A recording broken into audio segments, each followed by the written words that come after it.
In development, we always say we're trying to work ourselves out of a job. That's what you're trying to do as well in this project. And I wonder, the region where you work in particular is, of course, rather remote. It also happens to be in a region that the central government in years past was not necessarily so fond of. The region, I think, wants to become independent still, or at least nearby there.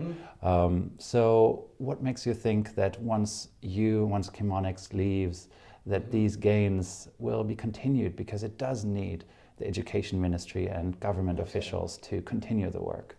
Very simple thing. What we do is we believe that we approach them with deep respect and knowledge that they know the answer. We have this sort of belief that by dialoguing and question and answer, they themselves can come up with some other ideas. Many colleagues sometimes come with preconceived ideas, methodologies, models, and they say, I'm here to transmit a model and leave it to you. Instead of what we're trying to do is the opposite, is let 1,000 flowers bloom, let's see which ones stay more.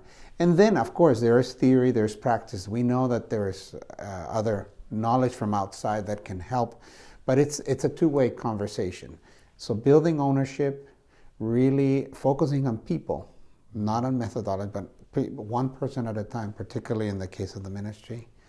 Really engaging community and parents in what they know, not shunning them out and making those doors in those schools open.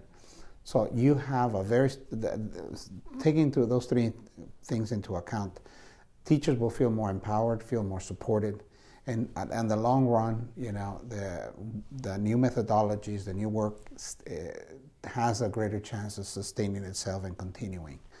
But by letting the flexibility at the local level, letting them come up with their own ideas, I think we have better chance of ownership and more sustainability. So as I was telling the permanent secretary at Zambia, I think when systems work, I think you have learning happens. And I'm just sort of keeping that message across. Systems work, learning happens.